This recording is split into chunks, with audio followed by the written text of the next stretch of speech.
Hello dear students, this is Parvez सा maths वाला। फिर से आपका एक बार और स्वागत करना चाहेंगे परवेज सा मैथ्स वाले यूट्यूब चैनल पे। अगर इस वीडियो को आप फेसबुक पेज पे वॉच कर रहे होंगे तो फेसबुक पेज को फॉलो करना ना भूलें। साथ ही साथ अगर चैनल पे नए हो तो चैनल को सब्सक्राइब करके बेल आइकन को प्रेस कर सकते हैं ताकि आने वाले हमारे जो वीडियो के नोटिफिकेशन है आपको प्राप्त हो सके। अगर आप क्लास 10th में हैं तो इस वीडियो से आपको कुछ इन्फॉर्मेशन बताने की कोशिश की जाएगी। अगर आपके आसपास भी कोई फ्रेंड्स हो या रिलेटिव्स हो तो आप उनके पास इस वीडियो को शेयर कर सकते हैं। इस वीडियो के जरिए हम लोग क्या करेंगे कि एनसीईआरटी जो चैप्टर है 4.4 उसके बारे में डिस्कस करेंगे। तो उसके लिए सबसे पहले आपको 3 कॉन्सेप्ट की जरूरत पड़ती है। तो वह 3 कंसेप्ट देखेंगे कि यहाँ पर हम लोग जो द्विघात सूत्र है उसका स्टैंडर्ड फॉर्मूला होता है ax² plus bx plus c बराबर में 0। यह द्विघात समीकरण का क्या होता है, फॉर्मूला होता है। और इसी फॉर्मूला से हमारा एक सूत्र निकल कर आता है जो बताता है d बराबर में b² माइनस में 4ac। लेकिन इसी d बराबर b² माइनस 4ac में 3 कंसेप्ट छुपे हुए हैं और तीनों कंसेप्ट आपको ये बताने की कोशिश करेंगे कि आपके जो मूल हैं यानी रूट है वह कैसे फाइंड आउट होंगे और वह उनका जो कैटेगरी होगा, उनका प्रकृति होगा, वह कैसा होगा। तो यहाँ पे जो d का वैल्यू 3 कंडीशन में काम करता है। एक कंडीशन में जो d का वैल्यू जो होगा वह क्या होगा, बड़ा होगा 0 से। तो जब 0 से बड़ा होगा यहाँ पे पहला कंडीशन में, तो यहाँ पे क्या होता है, जो मूल होते हैं वह वास्तविक मूल होते हैं। यानी यहाँ पे मूल क्या होंगे, मूल वास्तविक होंगे, वास्तविक होंगे। साथ ही साथ आपके जो मूल होंगे वह असमान होंगे। असमान मतलब क्या होगा, अलग अलग प्राप्त होना। यानी एक 5 होगा तो एक 7 होगा, एक 8 होगा तो एक माइनस में 3 भी हो सकता है। यानी यहाँ पे मूल क्या होंगे, मूल असमान होंगे। साथ ही साथ सेकेंड कंडीशन में होता है कि जब d का वैल्यू 0 के ही बराबर हो जाए, यानी जब d का वैल्यू जब अगर निकाले और वह 0 के ही बराबर में हो जाए तो मूल तो वास्तविक होते हैं। यानी मूल क्या होंगे, मूल वास्तविक होंगे। और साथ ही साथ यहाँ पर इनके जो मूल होंगे वह मूल क्या होंगे, बराबर होंगे। क्या होंगे, बराबर होंगे। साथ ही साथ थर्ड कंडीशन में हमारा यहाँ पे सिचुएशन बदल जाता है। यानी जब d का वैल्यू माइनस में आना शुरू हो, यानी d का वैल्यू यह क्या हो, 0 से भी छोटा हो। क्या हो, छोटा हो 0 से। यानी यहाँ पे निगेटिव आना शुरू हो जाए। यानी यहाँ पे जब निकालने के बाद माइनस में 7 आए, माइनस में 11 आए, या माइनस में 1 आए, या माइनस में 0.00001 भी आ जाए तब भी यही कंडीशन होगा। तब यहाँ पे जो मूल होंगे वह अवास्तविक होंगे। यानी मूल क्या होंगे, अवास्तविक होंगे। और यहाँ पे आप मूलों को फाइंड आउट नहीं कर सकते हैं। तो यही 3 कॉन्सेप्ट्स के जरिए आप लोगों को 4.4 चैप्टर में पढ़ाने की कोशिश की जाएगी। और यह 3 जो आपको दिख रहे हैं सूत्र यानी कंसेप्ट, वह आपके लिए बहुत ही जरूरी है। तो आप इसका स्क्रीनशॉट ले सकते हैं। यहाँ पर जो प्रश्नावली 4.4 में पहला क्वेश्चन बोला है कि निम्न द्विघात समीकरणों के मूलों की प्रकृति ज्ञात करें। यानी जो पिछले अभी बताए हैं जो कंसेप्ट, उसी पे आपको क्या करना है, d का वैल्यू अगर 0 से बड़ा आता है तो वह वास्तविक होगा, d का वैल्यू 0 के बराबर होगा तो वास्तविक होगा, और d का वैल्यू जब 0 से छोटा होगा तो उसका प्रकृति क्या होगा, अवास्तविक होगा। तो वह आपको ज्ञात करनी है। यदि मूलों का अस्तित्व हो तो उन्हें ज्ञात करें। यानी मूलों का अस्तित्व कहने का मतलब क्या हुआ, जब वास्तविक रियल अगर मिल रहा है तभी आप क्या कर सकते हैं, मूल फाइंड आउट कर सकते हैं। यानी d का वैल्यू जब 0 हो या 0 से बड़ा हो तभी आप मूलों को ज्ञात कर सकते हैं। तो यहाँ पे ये क्वेश्चन दिए गए हैं और इसके बारे में बताना है कि इसका पहले अस्तित्व चेक करना है। तो यहाँ पर देखेंगे अगर, तो a बराबर कितना है 2 और b बराबर में 3 और माइनस में 3 है और c बराबर में कितना है 5। तो मूलों का अस्तित्व चेक करने के लिए डी निकालना पड़ेगा। तो डी बराबर क्या होता है, बी स्क्वायर माइनस में 4ac। बी का वैल्यू कितना दिया है, माइनस में 3 का स्क्वायर माइनस 4 गुने ए का वैल्यू कितना दिया है 2 और गुने बी का वैल्यू कितना दिया है 5। यहाँ पे 3 तय क्या हो जाएगा 9 और माइनस 4 दूनी 8, 8 पचे 40। अब यहाँ पर देखें तो यह क्या हो जाएगा माइनस में 31। अब यहाँ पे देख रहे हैं कि चूंकि डी का वैल्यू जो है वह क्या है 0 से छोटा है, यह जो माइनस 31 है वह क्या है 0 से छोटा है ना, तो इसीलिए यहाँ पे क्या होगा, मूलों का अस्तित्व नहीं होगा, मूलों का अस्तित्व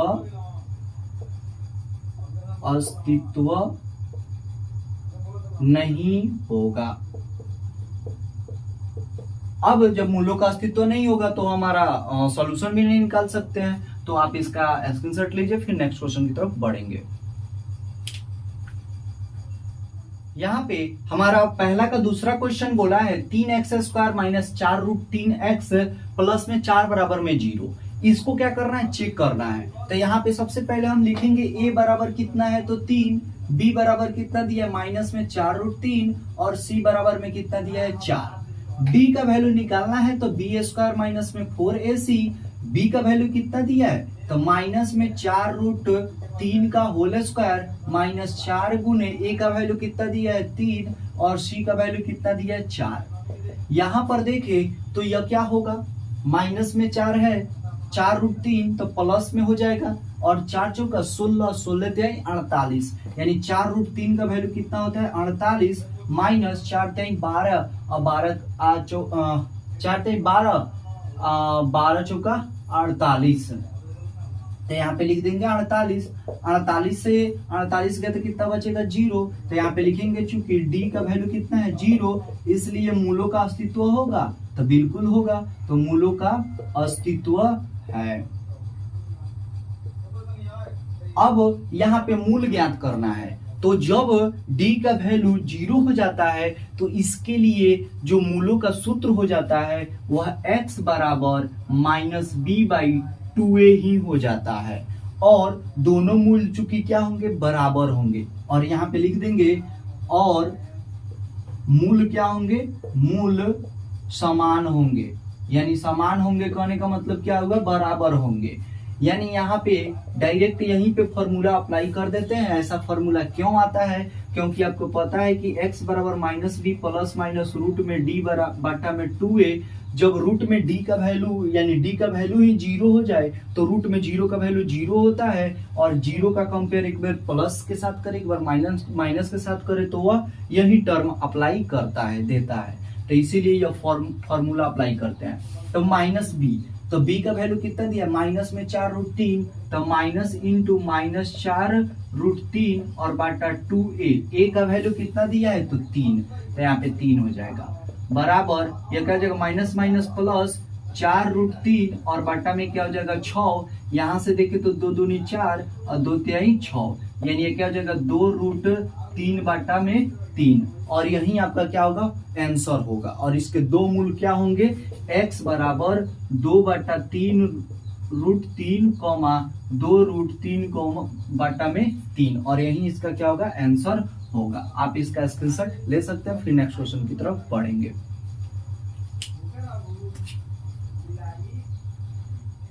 यहाँ पे पहला का तीसरा नंबर क्वेश्चन है कि 2x स्क्वायर माइनस में 6x प्लस में 3 बराबर में 0। तो आपको क्या करनी है, यहाँ पे अस्तित्व ज्ञात करने के बाद आपको मूल ज्ञात करना है। तो यहाँ पे लिखेंगे कि a बराबर में 2, b बराबर में माइनस में 6 और c बराबर में 3।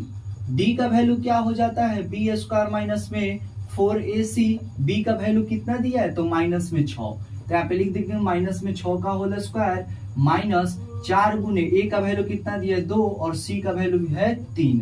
यहाँ पे देखे 6 36 और माइनस 4 दूनी 8 और 8 3 का क्या हो जाएगा 24, तो यहाँ पे 24। यहाँ पे देखें 36 में से 24 जाएगा तो कितना बचेगा 12 बचेगा। और ये d का वैल्यू क्या है 12 है कि चूंकि d का जो वैल्यू है वह क्या है 0 से बड़ा है, इसीलिए क्या होंगे मूल वास्तविक होंगे। क्या होंगे, मूल वास्तविक वास्तविक होंगे और साथ ही साथ इसका क्या है, अस्तित्व है। तो यहाँ पे लिख देंगे अतः मूलों का क्या है, अस्तित्व है, मूलों का अस्तित्व है। अब यहाँ पे आपको क्या करना है, द्विघात सूत्र अप्लाई करके और इसको सॉल्व कर लेनी है। तो यहाँ पे लिखेंगे x बराबर क्या होता है, minus B plus minus root में डी और बट्टा में क्या हो जाएगा 2a। माइनस बी कहने का मतलब माइनस में 6, यानी माइनस इंटू माइनस में 6 प्लस माइनस रूट में डी का वैल्यू कितना दिया है, तो यहाँ पे 12। तो यहाँ पे लिख देंगे 12 और बटा 2a। तो a का वैल्यू कितना दिया है 2, यानी 2 गुने में 2। यहाँ पे माइनस माइनस क्या हो जाएगा, प्लस में 6 प्लस माइनस रूट में 12 जो होता है वह 2√3 हो जाता है। क्यों, क्योंकि रूट में यहाँ पे तोड़ेंगे 4 गुने में 3 और 4 जो है वो 2 का स्क्वायर होता है, तो 2√3 हो जाएगा। यानी यहाँ पे क्या हो जाएगा 2√3 और बट्टा में क्या हो जाएगा 2 दूनी 4। यानी x का वैल्यू एक बार प्लस के साथ कंपेयर, एक बार माइनस के साथ कंपेयर, तो 6 प्लस माइनस प्लस यहाँ पे 2√3 और बटा में 4, 2 से भाग लगाएंगे तो यह 2 इंटू क्या हो जाएगा 3 दूनी 6 और जोड़ रूट में 3 और बटा में क्या हो जाएगा 4, यह क्या हो जाएगा 2। यानी यहाँ पे हो जाएगा 3 जोड़ रूट में 3 बटा में 2। यह x का वैल्यू एक यह आया। और यहाँ पे जब इसका माइनस के साथ कंपेयर करेंगे तो क्या हो जाएगा 6x बराबर 6 माइनस 2√3 बटा में 4, 2 से भाग लगाएंगे 3 दूनी 6 माइनस में √3 और बटा में यहाँ पे क्या हो जाएगा 2 हो जाएगा। और यही इसका क्या होगा, आंसर होगा। आप इसका स्क्रीनशॉट ले सकते हैं। फिर नेक्स्ट क्वेश्चन की तरफ बढ़ेंगे।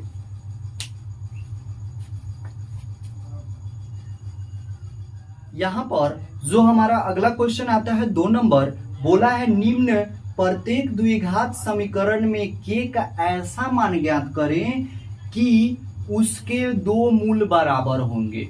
यानी यहाँ पे k का वैसा मान हमको ज्ञात करना है जिसके वजह से जो मूल होंगे वह बराबर होंगे।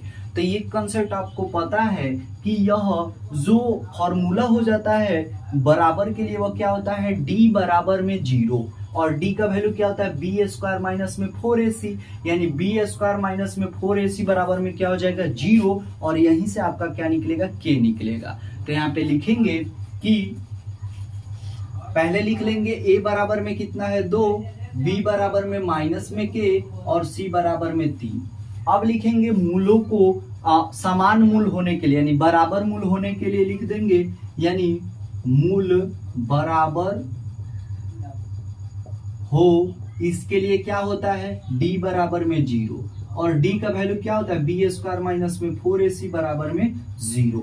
अगर 4ac को इधर भेजे तो b स्क्वायर बराबर क्या होता है 4ac प्लस में हो जाएगा। b का वैल्यू कितना दिया है यहाँ पे, तो माइनस में k का स्क्वायर बराबर 4 गुने a का वैल्यू कितना दिया है तो 2 और गुने c का वैल्यू कितना दिया है 3। अब यहाँ पे देखिए तो ये माइनस माइनस का स्क्वायर जो होगा वो क्या होगा प्लस हो जाएगा। तो यहाँ पे क्या हो जाएगा k स्क्वायर बराबर में 4 दूनी 8 3 का 24, 3 दूनी 6 6 चौका 24। यानी यह जब k बराबर क्या हो जाएगा रूट में प्लस माइनस के साथ क्या होगा 24 होगा। क्यों होगा, क्योंकि जब स्क्वायर इधर से जाता है तो किस में बदल जाता है रूट में बदल जाता है। 24 को अगर फैक्टराइज करें तो यह क्या हो जाएगा 12 दूना 24, 2 छक 12 और 2 तिहाई 6, यानी एक 2√6 हो जाएगा। क्या होगा यहाँ पे k बराबर में क्या हो जाएगा प्लस माइनस यह 2 और रूट 3 दूनी 6, यानी k का मान जो होगा वो प्लस माइनस 2√6 होगा। तब यह जो समीकरण होगा या तो k का मान प्लस में होगा नहीं तो माइनस में होगा। तब यहाँ पे जो समीकरण होंगे उसके जो मूल होंगे वह क्या होंगे बराबर होंगे। तो आप इसका स्क्रीनशॉट ले सकते हैं। एक और क्वेश्चन देखेंगे और उसके बाद वीडियो को एंड करेंगे। यहाँ पर अगर देखना चाहें तो यह क्या दिया गया है kx इंटू एक्स माइनस 2 अब प्लस में 6 बराबर में 0।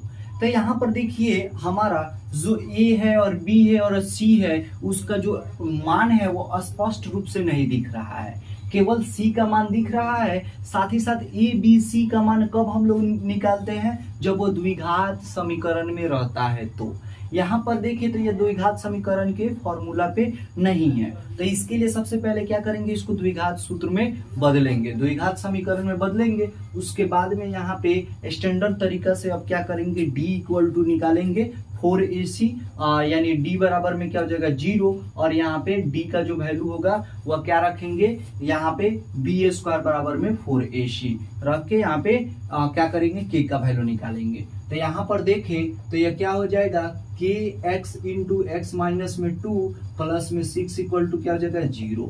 बारी बारी से गुना होगा तो kx से x में गुना होगा तो क्या हो जाएगा kx स्क्वायर माइनस में यह क्या हो जाएगा 2kx प्लस में 6 बराबर में 0। अब देखिए यह हुआ द्विघात समीकरण का स्टैंडर्ड फॉर्मूला। अब यहाँ से a का वैल्यू दिख रहा है स्पष्ट, b का दिख रहा है और c का दिख रहा है, तो यहाँ से a का निकालेंगे तो a बराबर क्या हो जाएगा यहाँ पे k, b बराबर में क्या हो जाएगा माइनस में 2k, और यहाँ पे c बराबर में क्या हो जाएगा 6 हो जाएगा।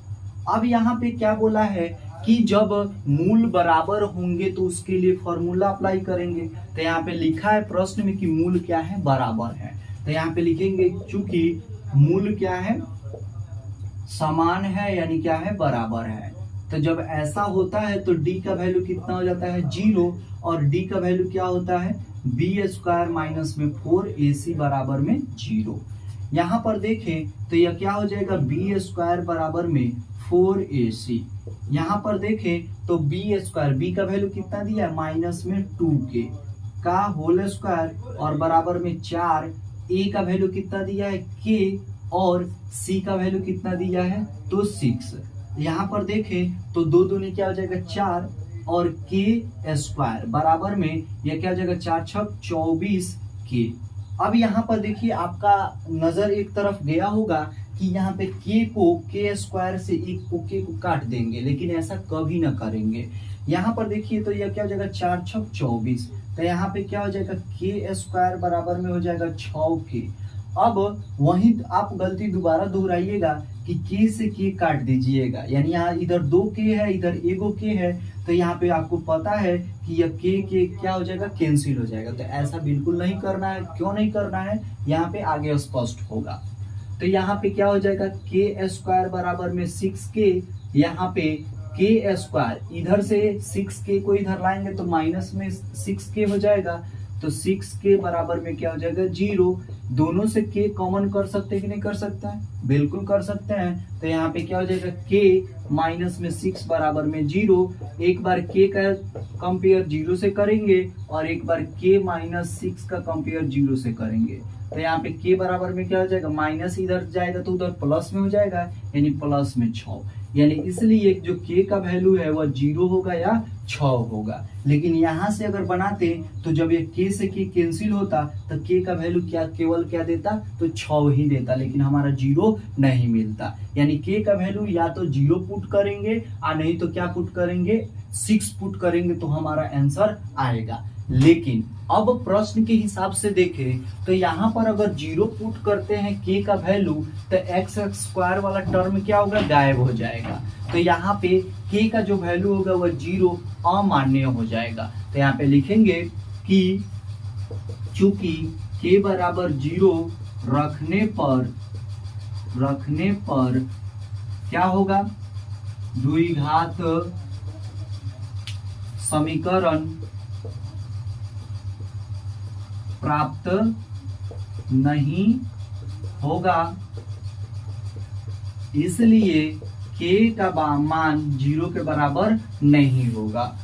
लेकिन अगर ऐसा कभी कभी कंडीशन यहाँ पे फंसा देता है, दोनों आंसर दे देगा 0,6, यहाँ पे केवल 6 या 0, इस तरह भी क्वेश्चन दे सकते हैं। तो यहाँ पे देख लेंगे लास्ट में लाने के बाद कि उस वैल्यू को पुट करने के बाद क्या द्विघात समीकरण का अस्तित्व रहता है, तो अगर रहेगा तो उसको लेंगे, नहीं रहता है तो नहीं लेंगे। जैसे यहाँ पे k का वैल्यू 0 भी हो सकता है और 6 भी होगा, लेकिन जब भी 0 पुट करेंगे इसमें तो यहाँ पे ये सेटिस्फाइड नहीं कर पाएगा, तो इसीलिए आप इसका स्क्रीनशॉट ले सकते हैं। फिलहाल इस वीडियो को यहीं पे एंड करते हैं। अगर वीडियो में थोड़ा सा भी आपको दिक्कत महसूस हुई होगी तो आप कमेंट बॉक्स में कमेंट कर सकते हैं। मैं उसका सल्यूशन लेके नए वीडियो में आपको बताने की कोशिश करूंगा। और साथ ही साथ अगर आप चैनल पे नए हो तो चैनल को सब्सक्राइब करके बेल आइकन को प्रेस कर सकते हैं। मिलते हैं नेक्स्ट वीडियो में, फिलहाल के लिए आपका बहुत बहुत धन्यवाद।